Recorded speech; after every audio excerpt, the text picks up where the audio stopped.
In today's video, I'm going to show you how to make a really quick and easy loose landscape with ink and watercolor. Welcome back to my channel. If you are new here, my name is Michelle, and on this channel we do all things watercolor, as well as drawing tutorials, a little bit of mixed media, watercolor pencils, even some motivation for artists too. Please do consider subscribing. Unlike many channels on YouTube, we are fully CAD approved. Now myself, I tend to have quite a stylized, detailed and time-consuming way of painting, which is why I don't do too many step-by-step tutorials on here, because nobody wants to watch a YouTube video that's 11 hours long. But I thought today, since you all love landscapes so much, we do a really quick and simple landscape painting in more of a loose style. And I often find that going into a little bit of mixed media can make that loose painting style a little bit easier. So today I've chosen to work in watercolor and ink. So some of you may be instantly saying, I thought you said landscape, Michelle. Yes, I did. Here's the deal. I'm doing a ton of advanced filming at the moment, doing multiple videos at a time because I'm in the middle of building my watercolor flower painting course. And when I found this photograph, I mean, it's kind of a landscape, isn't it? We've got trees and sky. When I found this photo on a copyright-free website, and I'll pop this in my Facebook group, there's details in the video description. Pointing down and pointing at myself, ridiculous.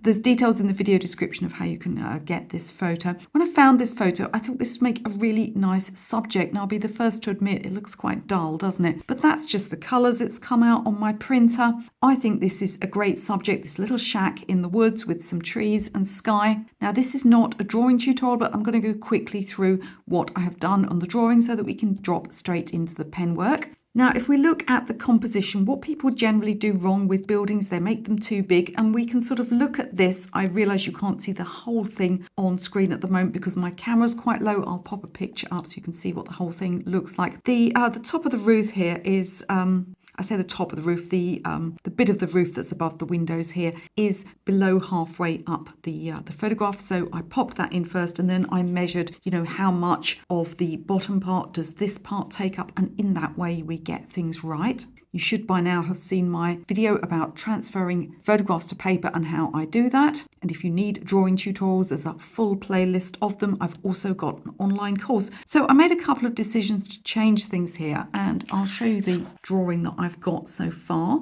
So you can see I've put the building in. I'll just move it up a little bit because the main thing that I changed actually was the foreground here. So we've got a bit of a difficult thing from both a composition and an ugliness point of view. And those are these bamboo poles across the front here. Not only are they pretty unattractive, they're not really doing anything either for the composition or the photograph. And there's always a danger when something goes from one side of a picture almost to the other that you kind of block the composition. You block the eye from going in. There's also this old chair here that I also didn't really think was doing anything. So I made a few changes to the foreground. So I have removed those bamboo poles. I also wanted to get an idea of the eye being taken into the picture. And the way I've done that is I've exaggerated the bottom of this tree to bring it a little bit lower down so that we've automatically, between these two main tree areas, we've automatically now got a diagonal. I'm also going to use just a little bit of texture and stuff to kind of add to the diagonal feeling here and take us in to the picture. I haven't even bothered to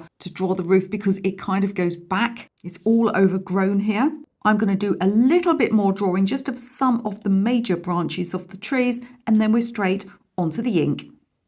So let's start using the ink. I've got some Daler-Rowney FW acrylic ink here. This colour is sepia. I've got a very old cheap dip pen. I know some of you complain when I don't clean this properly, but actually I like the rust and the build up because it gives me a bit more of a thicker line. So you'll just have to deal with it. And I've got a small pot here that used to hold eyeshadow. I always decant into a smaller pot because then I can work close to where I need to without the risk of everything dripping. I can take it across my picture like this. What I need to think about is what's in front. So in other words, I have to think about branches that might cross in front of other branches. And look at this roof area here. See how we've got lots of things growing down over the top of the roof. So a mistake I often see, and I've just got a scrap of paper here. So what I will see students do is they'll draw the line of the roof and then they're sort of taking things over the top, and then you end up with something that's got a line through it. Now, there are ways of getting around this and making it less noticeable, but you want to work front to back. So you want to think which tree is in front of the other, what's going over the edge of the roof. I also want to think about the direction I'm going to work in. I'm right-handed, so I'm going to go top left downwards. At least generally speaking, that's going to prevent me from leaning in my ink. Because this is acrylic ink, it's going to stay wet for a little while. This means I can take a paintbrush with some water on and I can spread the ink where I want to. I can even, if I want to, put a little bit of ink and water in a palette. So I've already got some watered down ink. I want to add as much ink as possible to this picture so that when we come onto the painting, it's really fast and easy. So let me show you how I'm starting to build up some texture on this tree, placing a line of ink down the side and dragging a damp paintbrush along. Whilst the paper is wet, I can use a little more ink where I want to, just to build up some more texture. So I've actually finished my tree. I'll put a photo up so you can see the whole thing. And of course, I've worked on this little area here because it overlaps the tree at the back, which is what I'm going to work on next. So most things you can do with watercolor, you can do with ink. I've placed some water on the paper here. When I'm doing things like trees, I like to have a little bit of a spread area at the base, kind of grounds them and gives that effect of them going into the earth. You also have to remember that any areas that are still damp, if you put the ink pen next to them, they will bleed in. So just like watercolor, at certain stages, you're going to need to allow things to dry. So I've finished the main parts of both trees. Now, to speed me up, I want to put more branches in at the top, and you don't ever want to dip your paintbrush directly into the ink. It's just too strongly pigmented, but you can get yourself a little dish and mix some ink and water. I'm going to paint directly onto the paper now to get some of the smaller branches. The other thing you don't want to do is use your very best watercolor brushes. You can use a watercolor or an acrylic brush, but don't use your very best one, because just like acrylic paints, they dry. You want to keep your paintbrush wet, and they can dry on the brush and you never really get them out completely. I'm also at this point doing some of the branches at the back. I'm also going to start sort of leaving some gaps so that we can paint some foliage and the trees don't all sort of sit on top of the branches. And you can see here some of the green overlaps. I'm not actually going to draw all of these green leaves. I'm just going to do some of these areas down here. We can use the ink or the lack of ink to push some areas back. I'm going to go in now and put a lot more small branches in. Now, I've finished the trees and it's actually been a weekend here, so this has had a chance to be completely dry. With any ink painting, I'll move it up a bit so you can see how far down I've gone. With any ink painting, you have to consider how much ink should I put on and how much watercolor. For example, we've got some sort of lost edges here, some darks. Do I want to put those in ink, or do I want to put those in watercolor? I'm actually going to start doing the foliage on the roof next, but what about all this other foliage? Now, one thing I have discovered through looking at students' work over the years is that if you put hardly any pen on, it just looks a little bit bitty. It's a good idea to have a lot of pen, but if you put so much pen on that there isn't really much room left for the watercolor, then it still looks fine, but you end up with something that's essentially an ink drawing, and I want a balance between the two. So one of the ways I'm going to decide this is think about what's in the foreground. So in the foreground, I'm going to use the ink to make more detail, whereas further back, for instance, these greens up here, I'm going to not ink those. I'm going to put those in just in the watercolor. Simply the fact that they aren't outlined will help to push them back a little bit within my picture.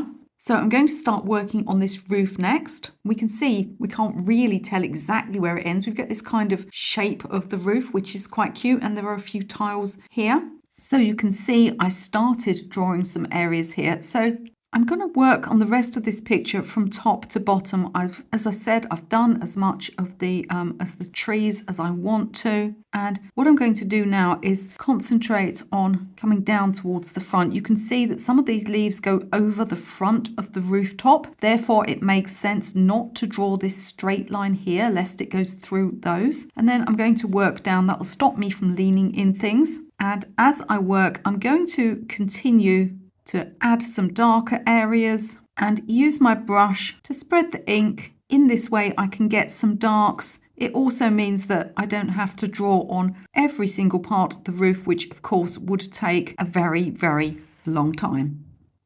So you can see what I've been doing here. Now, when you're working with ink, it's really important to think about how much you want things to bleed, whether you want soft edges, hard edges. We can let things get completely dry and then paint over the top. We can let things get partially dry. We can leave gaps where we can put colour later on. I didn't put the grubby curtains in because, let's face it, you want it to look like a quaint little cottage in the woods or a quaint little building in the woods. You don't want it to look like somewhere you don't want your children near.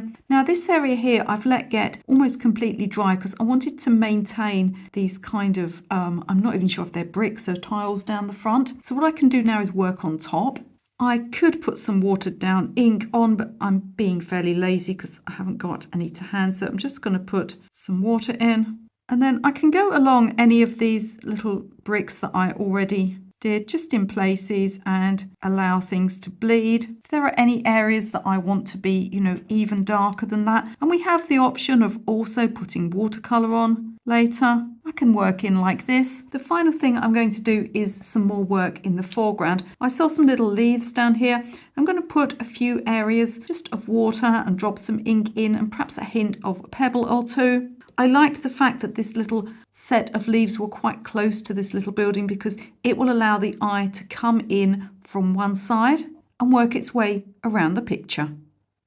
Now, my work, once again, is bone dry because I couldn't paint yesterday, and that is simply because I had a meeting in the morning in another town, and then I spent the afternoon working on PDFs for my upcoming flower painting course. So this is nice and dry, which means that I can remove all of the pencil marks at this stage. I've also been sent some new paints to try. So I have been sent by Jackman's Art Materials these new granulating colours. Now, my first idea was that I would just use these colours on the painting just for fun, and I think I probably still will do that, but there are quite a few colours missing. Now, to be clear, this is not meant to be a full primary set or anything like that. It's just meant to be some nice granulating colours. I didn't design these particular ones. Mark Jackman, I believe, designed these himself, so I'm keen to try them. And what I'm going to do is swatch them all on a piece of paper. Now, there's no blue, so I can't use a blue in the sky, but there's a nice colour here called Dusk. That might be good. We've got a green. That's definitely important. This colour here, Twilight, is this a grey or a brown? I think it's time we find out. I am not selling these or sponsored by this company in this video, but if you want a discount off of any of Jackman's art materials, I'll leave a link in the description with a discount code. You can also get discounts on all the paint sets that I designed, including my beginner's set there. So let's swatch these colours and see how they look. So luckily I've arranged the paints next to me in order so I know what the colours are. Otherwise I wouldn't be able to tell the difference except perhaps the green and the pink because they look very dark. So let's try the darkest one first. So this one is called Twilight. Okay, this is really similar to a colour I have in my shadow set. Some of these look very similar to my shadow set. Actually, they've been formulated obviously to be more granulating. So this is somewhere between a brown and a black. You could call it a dark sepia. That's always a useful colour to have in your palette. Let's try Moonlight, which is this one here. So this looks like more lilac based. So this is sort of a moody purple. Let's call it a moody purple. So this is nice. Let's try Dusk, which on the tube looks more like a mauve. But it's not. It's so I'm going to change my mind. I'm going to say this is the moody purple and this is the moody lilac. Perhaps you can see that this one is a little bit warmer and this one is a little bit more blue based. Let's try the green. Again, this is very similar to a colour I have in my shadow set, but it's been formulated to be more of a granulating colour. And lastly, let's try the Dusty Rose. The colour on the tube almost looks like a potter's pink, but I don't expect it to be much like a potter's pink. Now this one is a definite mauve, a pinky purple. So these are all really interesting colours, and because this one is quite blue, so we could use this in the sky a little bit, and this one has certainly got elements of brown in, I don't think I need to add any other colours. I was thinking of using a warm yellow. I'm just going to use these colours in this painting. The great thing about a pen and wash is you can literally put any colours on, and as long as you don't go too dark, you're still going to see the original image. You could do a bright pink church and it's still going to look like a church. So as always with some kind of landscape, it's good to start with the sky area. I've just noticed actually I've got missed some pencil there. Let's get that removed. And I'm going to work almost in sections because I'm going to go over most of these small branches. They'll just show through the paint, but I want to work around these trees because although I might put some colour on them, I want them to be fairly pale. And what we've got in the background is we've got a hint of a very washed out sky, and then we go into some greens. Because I've only got one green in this set, I want to make the greens in the background more muted and make these greens in the foreground brighter. So what I'll probably do is use a little bit of that rose because it's the opposite colour of green, and that will mute some of the background greens. I could also use some of that dusk colour. Again, a purple will mute a green. And I'm going to work down in sections. So let's start over here. So I'm going to start by putting some clean water on. I'm going close to the area where I'm working, but not right up to it. So let's pop some of my moonlight colour in here. I've already gone over a branch that I was going to keep lighter. The thing is not to worry about small mistakes. We want our sky to be darker at the top and lighter as it comes down. So I'm going to add more water in like this. I'll use my brush to come up to the edge of the area where I want to contain the paint. I'm just working in smaller areas like this because it's just going to make it much easier for me. The sky in the photograph is really quite boring, but we can imagine that possibly there are some cloudy areas, so there's some lighter areas and some darker areas. When I get about halfway down this area, I'm going to start adding some green in. So let's just pop some more purple in. I've got some tissue here. If I put too much on, I can just blot and spread or use my brush to lift some out. So I'm starting to go a little lighter here. Now I'm going to introduce some green like so. Where it interacts with the purple, it will be naturally slightly muted. I can also add some pink in. You see how it mutes that green and takes it closer towards brown. I want to go really quite dark down the base here because it is dark in the picture. So I'm going to go in with some of that dusk colour.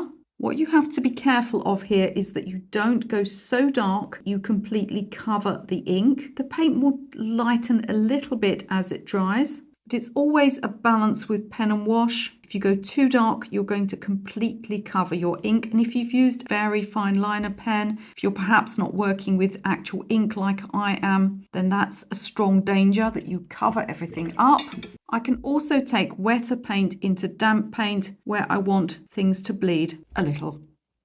So I've finished the sky area and the background. I will put a picture up so you can see the whole thing. It's very dark and moody at the moment. What I'm trying to do is leave the little hut, little cottage until last, and also these trees here. I want these to be quite light. And with the foreground, what I want to do is I want to take the eye into that light part of the painting. So I'm going to do some darks. I'm also going to do some lighter areas. The colours I'm going to use here, I'm going to use that, what's it called, twilight colour, which is the brownish colour, and also some greens. And you see how I've angled some of these objects here and left some highlights here so that we can take the eye into the picture. So I'm going to start doing those background areas, but I will go around one or two of these areas I want to keep brighter. You can see how I came back into the greens as I came down. Now, I would love to know how much work you yourself do in ink, and if that's something you'd like to see more of on this channel. I started it as a watercolor channel, and then so many people came in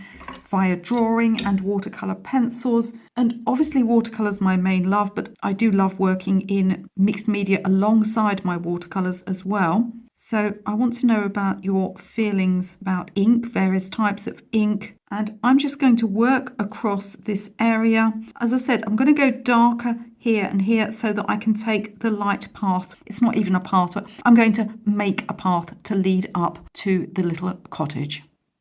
So I used a little of the sky colour and the pink just to create almost a pinky grey to sort of take the eye into the picture. I'm going to keep most of the rest of the picture light because we've gone dark enough with this. One thing I am going to do is drop a little bit of colour into these windows, and I'm going to use the sky colour because often windows reflect light from the sky. And then I'm going to start working in the rest of these areas, keeping everything really very light, going in with some pure greens. I haven't quite decided what to put on the trees yet. I don't really want to use the dark brown colour. I think it will just, it's too close to the colour of the ink. I'm actually toying with the idea of using a little pink.